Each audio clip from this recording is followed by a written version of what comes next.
Our guest today is the director of the Illinois Environmental Protection Agency. He was born in Rockford, Illinois, and graduated from Rockford East High School. Our guest today earned his bachelor's degree with honors from the University of Tulsa, and he graduated with honors from Marquette University Law School. He served as a state representative from 1995 to 2001 and was elected mayor of Rockford in April 2001. During his tenure as mayor, air passenger service returned to the greater Rockford Airport, and steps were taken to encourage industrial development adjacent to the airport and the nearby Interstate 39 corridor. Ladies and gentlemen, the director of the Illinois Environmental Protection Agency, Doug Scott. Doug? Thank you. Well, thank you very much, Jay. Good afternoon. This is a wonderful crowd. They're saying, look at all the people that came to see it. And I said, yeah, but how many of them don't like me? So that's, it's wonderful to be here. It's wonderful to be back in the City Club.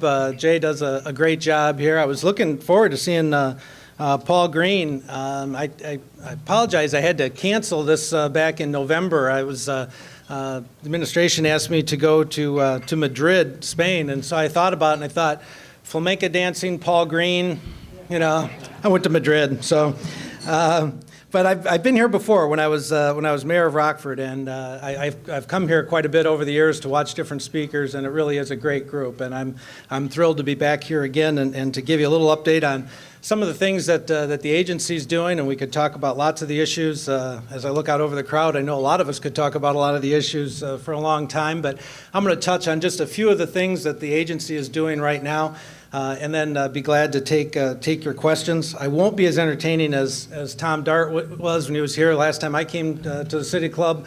Tom brought shanks and shivs from the jail that he had taken off of prisoners.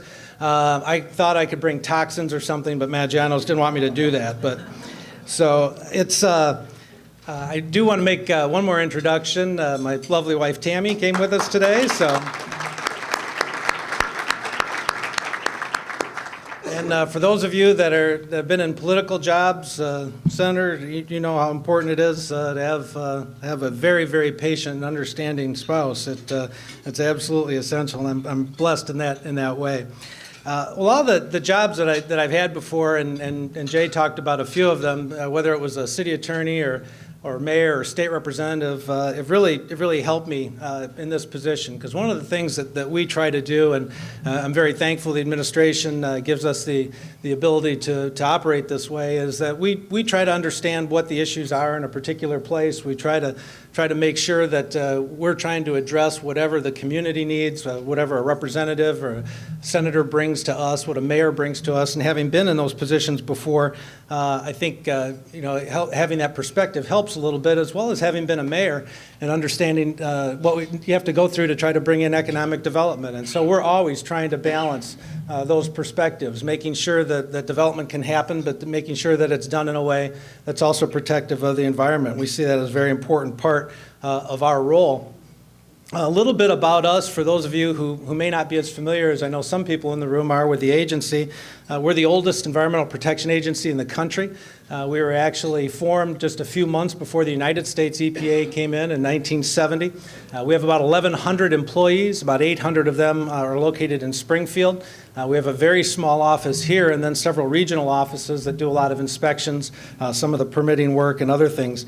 Our $300 million operating budget on a yearly basis, but our actual budget is over $1 billion when you figure in all of the loan programs that we operate to try to bring drinking water and wastewater treatment services to different communities, which is a huge part of our responsibility.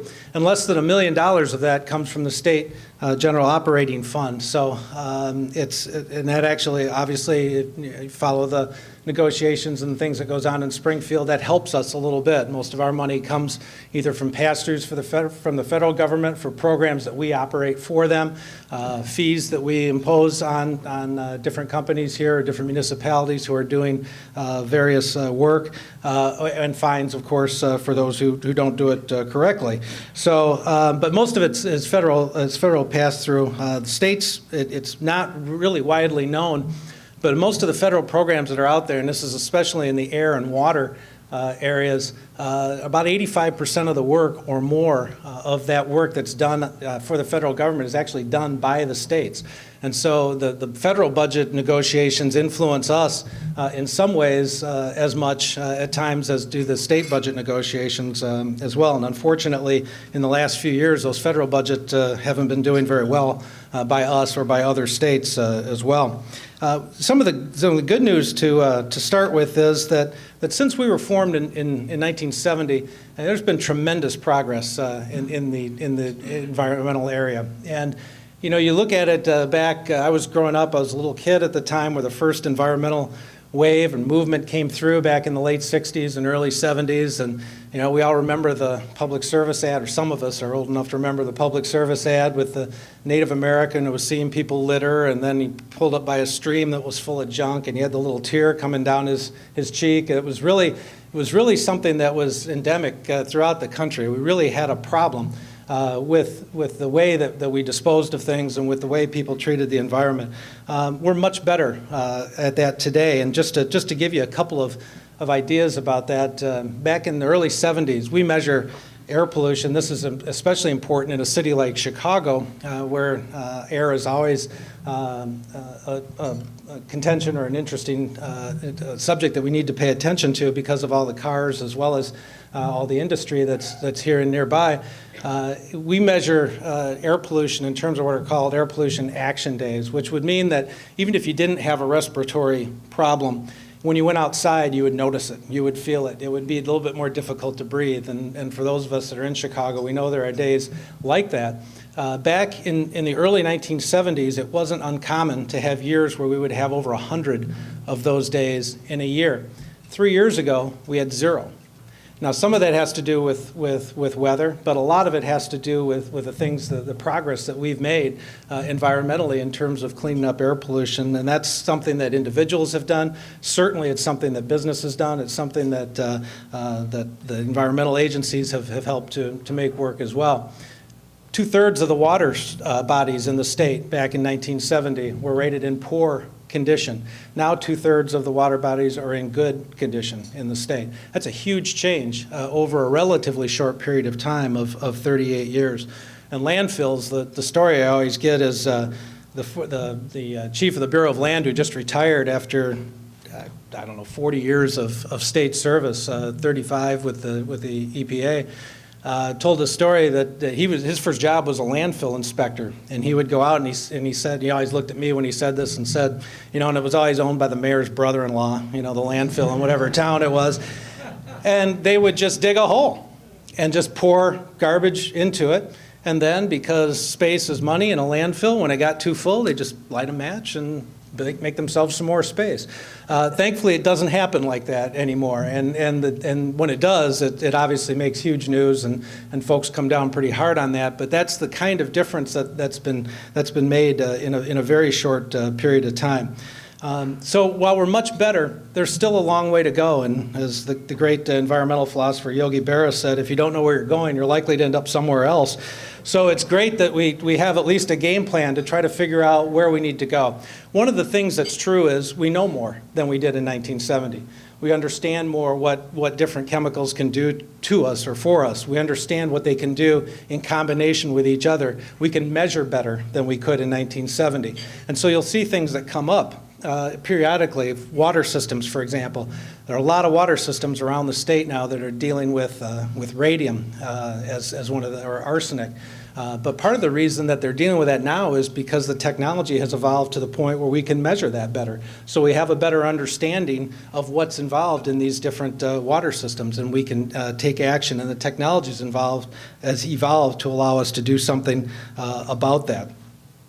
So we're doing much better than we have really at any time in modern history here in terms of the environment, but there's still a lot of things left to work on. I'm going to touch on a few things that are some of the real hot button issues right now, and some of the things that we're working on as well. And I'll do this fairly quickly because I want to be able to take your questions as well, because that's very important at gatherings like this. Obviously, one of the most important issues that any of us that are in these jobs throughout the country are facing right now is climate change or global warming. I'll tell you a quick story. It's pretty obvious from talking to people that the debate on this has changed over the last few years. It's evolved. So many more people not only have an understanding of this, but also believe that it's an issue that really needs some attention. Tammy and I were coming back from California a couple of weeks ago, and I was at a meeting for the Climate Registry, which I'll talk about in a minute, and we're going through security at LAX, and I'd gotten a paperweight from the Climate Registry because it's just getting off the ground, and they'd given all the states who are participating this paperweight. So it was in my carry-on bag, my briefcase, going through, and the guy stops me and he says, the TSA guy, and he says, "Do you have like a crystal or something in your bag?" I said, "Yeah, I've got this paperweight." And he pulls it out and he goes, "Climate Registry, what's that?" And I'm thinking, all right, I got 300 people behind me. How do I do this in 10 seconds or less, And he said, "Is that where companies have to register how much greenhouse gas that they emit?" "Yeah." He said, "Great." And he put it back into my bag, and I moved on my way. I don't think that would have happened like 3 years ago or 5 years ago. So there's obviously much more awareness about that now. And you've obviously seen a lot of action being taken, not just in Illinois, but by lots of other states, by municipalities. Sadhu and Sudan here, Chicago has done a lot of work on this issue, because it's not just figuring out whether global warming exists. It's not just figuring out if it does, how we can take some steps to mitigate that, but it's also, and Chicago spent a lot of time working on this, what happens if we're not able to mitigate at all? What are the adaptations we have to make to try to prepare us for a climate that would be more, by mid-century, more like Dallas, by the end of the century, more like Houston than it is like Chicago? That obviously brings with it lots of different issues. I see some people saying, "Well, that wouldn't be too bad, It's 9 degrees outside today, it might be okay." But the reality is, when you look at the different issues that are caused by that from an agricultural standpoint, when you look at it in terms of the storms that can happen and what happens to I won't get into sewer overflows because we just had a nice lunch, but when you look at things like that can happen with increased storm events, when you look at diseases and bugs that don't die, that do now during the season, and what that means in terms of disease, what that means in terms of heat emergencies, especially for our seniors and our children. I mean, there really are some major things that individual localities have to look at, and Chicago's done a lot of work on that, as well as doing what they can to be what I like to think is the greenest city in the country, and we really appreciate all of their efforts as well.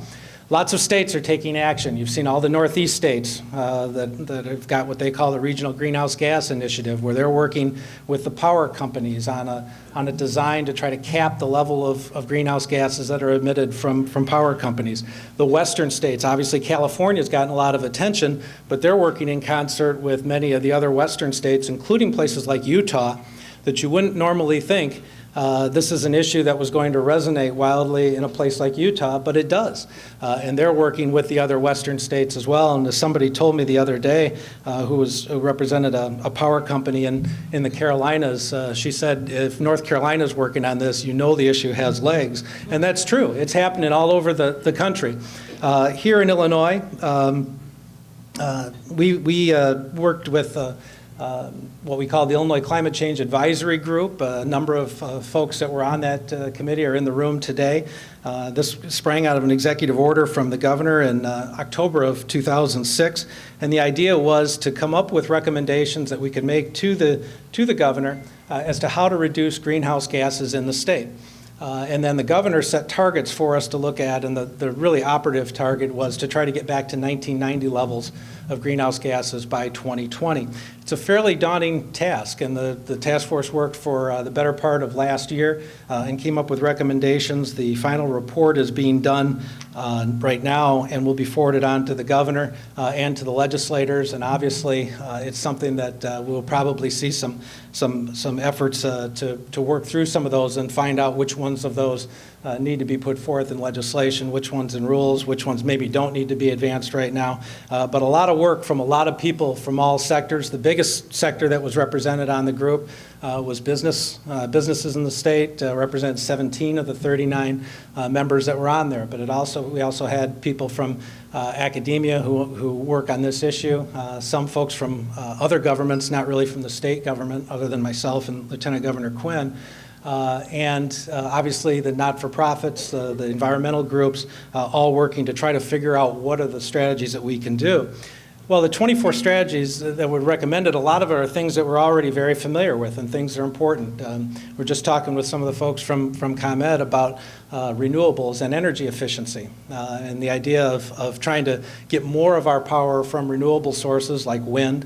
And the idea of trying to do better in terms of energy efficiency, because that's very, very important both here and everywhere else throughout the country in terms of what we can do to help slow down greenhouse gases. So things like that, as well as trying to work on a system like we were talking about in the Northeast and what's going on in the western states to try to see if we actually have to cap greenhouse gases in certain sectors there. A lot of this is going to involve not just some innovative thinking in terms of what we can do in terms of renewables, what we can do in terms of energy efficiency, but it's also going to take some substantial investment in new technologies. We come from a state that produces and burns a lot of coal. And when you look throughout the country at how much power is generated by coal, it's pretty unrealistic to think that coal's just going to go away in the next few years. And so what the administration has done and what the ICAG group recommended was a lot of investment into new technologies, things like carbon capture and sequestration that can take carbon out of the burning process and put it underground. That was the basis behind the whole FutureGen project that we all worked so hard on. It had a rather unfortunate road bump here in the last couple weeks with the Energy Department now pulling the plug. I think I can safely say this, that I think if the site had been in Texas and not in Illinois, the Energy Department wouldn't have pulled the plug on the FutureGen. But there are still some ways that we've got legislatively to try to combat that, and we're not giving up that fight as well. And why FutureGen is so important, obviously it's important from an economic development standpoint in Mattoon, Illinois. It's important for a coal-generating state to be able to have an investment in this new technology that can help us as a way to try to accomplish what we need to environmentally and still be able to keep the lights on. All of that's important, and we thought it was great because we'd have a demonstration project in Illinois that we could then start working with other companies as a way to try to build off of that and work on that. And so we're not giving up the battle on FutureGen. And we shouldn't give up the battle on investment. And whether that comes from a combination of government sources, private sources, or wherever, the amount of money, frankly, that we've been spending as a country on next technologies is really pretty small, given the monumental size of the task that's before us. And so that's something that's obviously very, very important to us. The Midwest Governors Association, not to be outdone by the East and the West, back in November, 6 of the 12 Midwestern governors states signed on to a compact to start developing the parameters of what would be a Midwestern cap-and-trade program for greenhouse gases. The idea is to have a model rule by the end of this year, and that's something that we're working on with the other states as well. The reason why it's so important to do something that's not just an Illinois program, and why you're seeing other states band together, and why it would be optimal to have a federal program in this regard, is that you don't want to have a patchwork of different programs out there. You don't want to count a ton of carbon one way in Illinois and count it differently in California, or certainly not in Wisconsin. And so it's very important for all the states to start working together. The good news is they are. Unlike in many other areas, unlike in many other disciplines, in this particular area, there's a lot of work between all of the states working together, trying to make sure that on behalf of the business community that may be subjected to a cap and trade program down the line, that we're developing it in a way that brings them some certainty in their business, that brings them some reliability in terms of the numbers that they have, and try to make that work for them as well. Obviously, you don't want to double count, you don't want to double charge, all of those things. And we have to be very cognizant in Illinois of the fact that as a net power exporter in the state, we'd be very concerned that we would develop a policy that would result in companies that are here just developing a power plant across the line in Indiana. We really wouldn't have solved much of the problem because greenhouse gases are something that are international in scope. The other piece of really good news that came from the ICAG report, in addition to the fact that there are strategies out there that can actually meet these targets that the international scientists say are necessary to reverse global warming, or at least to stem it, is that economically it makes sense to look at these things. We measured not just the environmental impacts of these strategies together, but we measured them in terms of what they would do economically. And when you compare it to a kind of do-nothing business-as-usual scenario, three things really stand out from that are very important. One is, while cost of electricity goes up, because under any of these scenarios, that's probably going to happen. It's probably going to happen if we do nothing as well, but it's absolutely going to happen if we're doing new technology and trying to do next-generation things. While the cost of electricity per kilowatt hour goes up because of energy efficiency and all of the other gains that we're making in that regard, the actual bills for consumers, industrial, commercial, residential, would go down under this modeling estimate by $3 billion by the year 2020. $3 billion a year by the year 2020. And so what that does is that gives more dollars for businesses to be able to invest, obviously more dollars for individuals to be able to put into whatever they need to do, and we're talking about that nationally with the federal stimulus. It's a good time to talk about it in terms of what that can mean for us here. The second thing is the gross state product would also go up. And again, this is a heavy emphasis on some of these new technologies, some of the new jobs that are out there. And as a result, the number of jobs in the state, again, versus a do-nothing approach, actually goes up as well. And so what we're talking about is a system that can work environmentally, but can also work economically for us as well. And you say, well, how does that happen? I mean, obviously, some of the conventional kind of coal-fired plants, the way we think about them, may not get built. And that's probably true, both here and other places around the country. But what is going to happen is a thing like FutureGen gets built, and the next company is able to invest in some retrofit or some new technology to take more of the carbon out. Somebody's building those things. Somebody's installing those things. The ability to have jobs in the next generation for renewables, for next generation technology is really out there. And so we don't want to, while there's plenty of debate to come, and obviously the governor's got to get the report and he's going to make his decisions, and the legislators are about what they want to push. We don't want to get caught up too early in the debate that, well, you can't do any of this stuff because it's going to be bad for the economy. I happen to think that these next steps may actually be good for the economy as well as being good for the environment. So we've been working on something called the Climate Registry as well. That's 40 states. When was the last time 40 states could agree on anything? But we've got 40 states, all the Canadian provinces, 2 states in Mexico, and 3 Native American nations that have all agreed, come together on a protocol as to how to count, how to register greenhouse gases that could be used, hopefully, as the backbone for a national system, and that's something that we hope for as well, and Illinois has been a major player in that as well. A couple of things I just want to mention that go away from the global warming issue right now, and talk about a couple of things that we've really initiated here in the last couple of years that we think are very, very good for individual cities and for the economy as a whole. We've got a brownfields program that's been pretty successful. Don't want to talk about Superfund. We'll let you bring the federal guys in to talk about Superfund. But in terms of a brownfield program where we actually will take sites that are challenged environmentally and try to work with both the municipality and also with private industry to try to come in and redevelop those sites and put them back on the tax rolls and do something that really makes sense for them. We've got what's recognized nationally as one of the better flexible property recovery programs in the country. And we added to that a couple of years ago with something called our River's Edge program. We've got 3 pilot sites now, Aurora, Rockford, and East St. Louis. All very different, all have very different needs, all are at very different stages of their own development and their own plans. But the idea was for us to come together, not just siloed in the EPA, but for DCEO and IDOT and DNR and all of the other agencies to try to work together with particular communities to make sure that we're doing all that we can to help bring these communities back. Because if you know, river communities, the ones I mentioned, and you can think of several others, if you look at pictures of them back from 50, 60 years ago, right in their downtowns, right on the rivers, what do you see? Smokestacks and factories, because that's how people needed to bring goods into the community, that's how they needed to ship things out.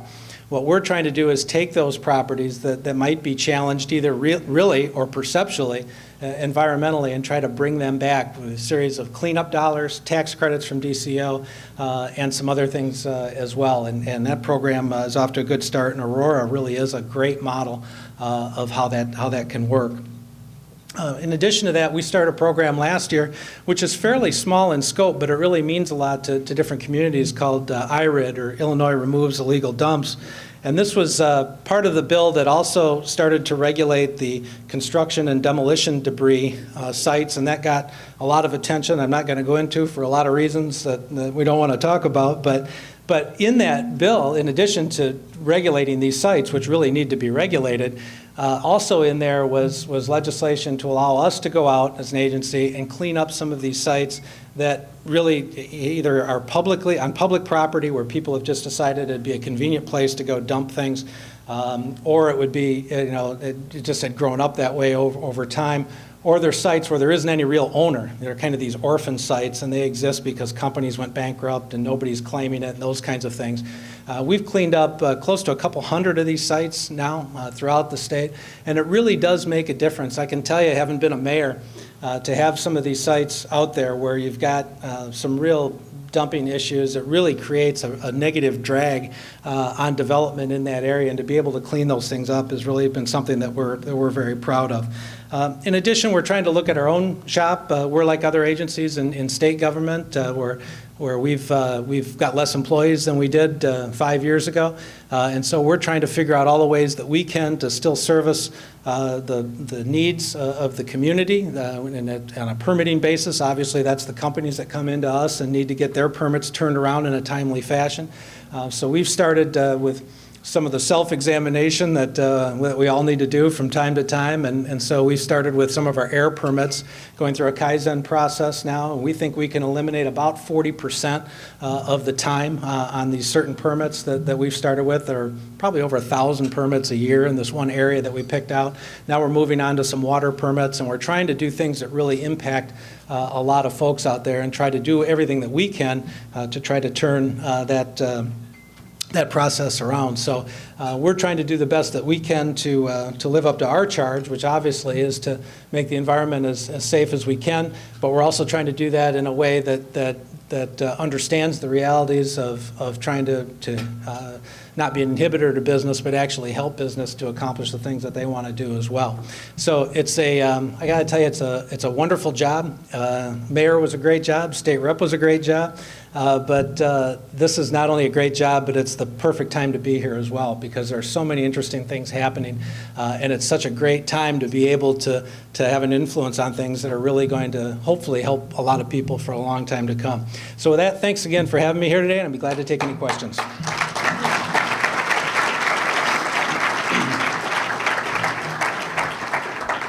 Yes. Kathy Posner, Board of Governors of City Club. Real simple, paper versus plastic. City Council's talking about, banning plastic. I happen to love those plastic bags.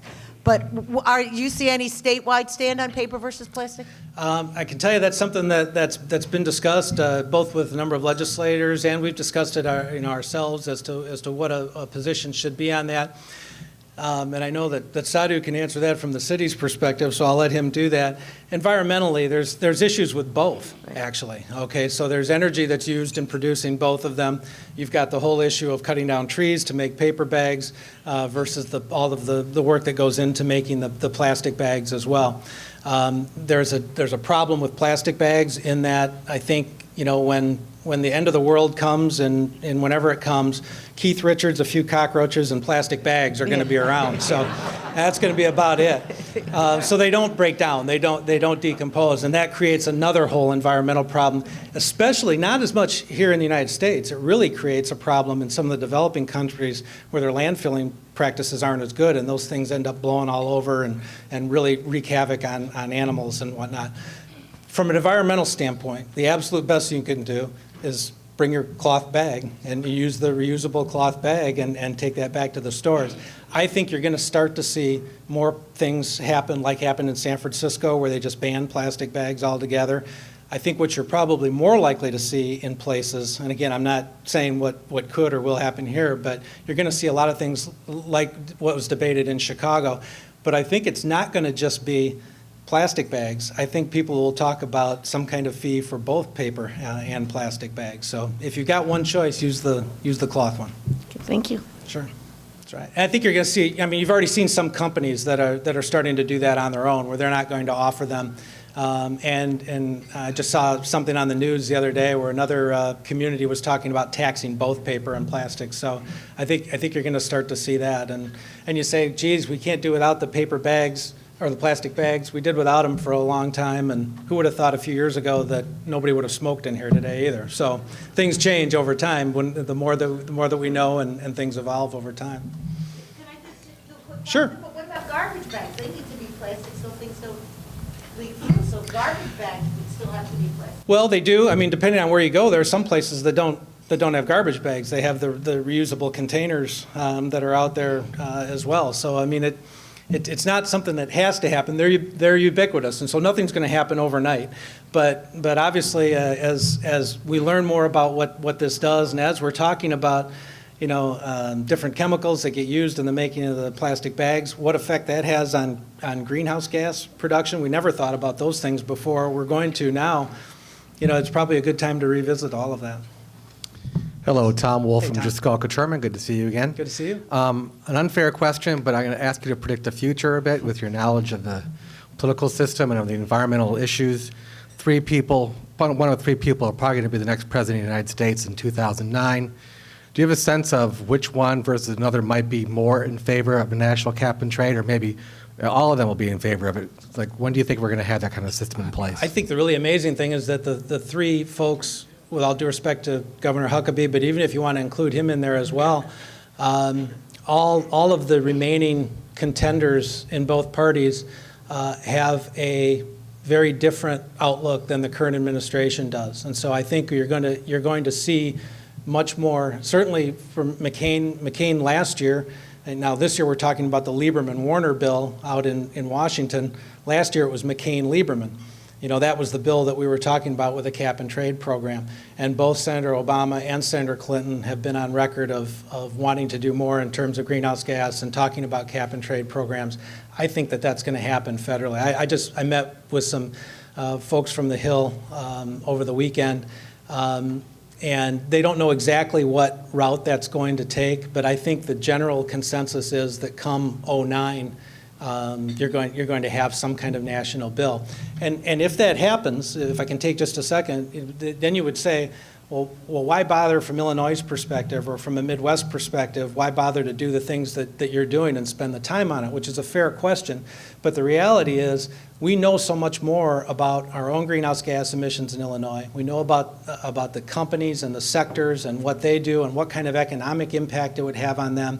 It allows us so much more latitude to influence that federal debate and to be a player in that and to help devise a federal strategy that treats Illinois business as well. So all of that work that we've been doing, all the work we're doing with the Midwest governors I think is going to pay off for us. But I think regardless of any of the three main contenders that are left, I think you're going to have a federal policy.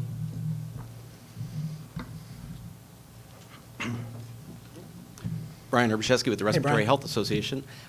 You mentioned the Illinois Climate Advisory Group and the recommendations were made and the fact that that would potentially save $3 billion a year, which would go to help the economy. As far as I know, the recommendations have been made to the governor, but there hasn't been an official response back. And They actually haven't. They actually haven't. It's on me, not on the governor. So, Oh, yeah. okay. So that's still with us. We sent it out after we got the report done. Different states have done this in different ways. Minnesota, for example, they got a one-page, two-page piece of paper from the group and said, here are our recommendations, and then left it up to the commissioner there to try to sort those out and then make his own recommendations to Governor Pawlenty. Here, we decided we were going to do a report that was also going to give the governor the opinions of folks who didn't agree with some of those strategies that were there. 19 of the 24 strategies were adopted unanimously, but 5 of the strategies that were recommended by the group had some opposition to them. So we wanted to give the governor the best information we could, provide as complete a report as we could about what those opinions were, all the backup data that everybody submitted, both members and non-members of the committee to us. So it took us a while to compile all that and get it done. We sent it back out to the members for their edits. We've been working on those now, and we should be able to get that to the governor very shortly. So it's not on him, it's on us. Okay, just a quick follow-up then to ask you to predict the future again. How long do you think that process will work, and when will we see some official statement or movement forward by the state with the governor leading? I think that the likelihood is we'll get those things to the governor fairly quickly. The report's just about completed now. And then obviously, he's got to have a chance to go through that and work on that with the folks in the governor's office and with us, obviously, explaining what the different, parts of it are and what the implications are. We try to do that in the report, but, there's always more information that people are going to ask for. But obviously, to have some kind of pronouncement, I would think this legislative session as to what direction that we want to go, even though some of the things are much more long-term. Some of these strategies, some of the recommendations are things that we might conceptually say make a lot of sense, but they're going to take a long time to implement. Some additional smart growth policies, some things where we talk about transit, additional transit, and obviously we know what the negotiations and things that happened with transit this year. So some of these things are already in place. For example, there's a renewable portfolio standard and energy efficiency standards that were passed in the last legislative session. Not exactly what the committee recommended, but enough to give us a start so that we can work on tweaking that. So some of these things are short-term, and some of them will take a long time to be developed and come into place. But again, we're shooting to have that target of met by 2020. Yes, ma'am. Hi, I'm Mo Headington. I'm president of a grassroots organization, the Stand Up Save Lives campaign. And I'd like an update, if you can give me a thumbnail on Braidwood and the fact that the leaks that had occurred on the radioactive tritium and what that portends in terms of whether Argonne and Morris are successful in getting the government contract for the GNEP program, the Global Nuclear Energy Partnership, because it would be bringing nuclear waste it would be hard to fathom how much would be coming to Illinois from the 103 reactors. And obviously, God forbid, if there's an incident or an accident, whether human or mechanical, what would fall upon you as the EPA, and do you have any say-so in what's going on? Because there is a growing movement right now. 13 municipalities have taken a position of opposition, including the Cook County Board on this, and it was unanimous on their part. Well, let me try to answer the last part of your question by talking about in terms of kind of the 30,000-foot level, and do that as a thumbnail if I can. That policy, for the most part, is going to be set by the federal government, and there's absolutely no agreement in Washington right now about what to do with nuclear waste. I mean, they spent all this time working on the Yucca Mountain solution that, as long as Senator Reid is the Senate Majority Leader, we all know isn't going to happen, right? So they're going back and re-looking at that whole issue. At the same time, they're trying to figure out how nuclear will play in the future now that greenhouse gases is such an important topic for people. If greenhouse gas and global warming is the main topic, then people are starting to think now about how nuclear fits into that. we don't have, from the Illinois EPA standpoint, we don't have a major role in terms of all of that policy. Where we do have a role is in situations like Braidwood, like what happened at Byron, where there are leaks from tritium. There, it's our responsibility to go in and work with the company to actually correct that. In the Braidwood situation, Braidwood being much worse of all the examples that were out there, but in terms of trying to make sure that that's both stabilized and cleaned up, people they're working on bringing in new water system for folks in the Godley area there. So we think, from our standpoint, that's moving along in terms of the cleanup where that needs to happen, and that Exelon has been doing that as they've been going along. The larger nuclear issue is something that's going to be decided really in terms of federal policy, and I don't think that for folks who may not know all the acronyms and things that we deal with here, I don't think there's anything that's imminent that's going to say something's going to end up in Illinois with that, because that clearly hasn't been settled federally yet, and it will need to be. Thank you. Thank you. Any other questions? Give a round of applause. On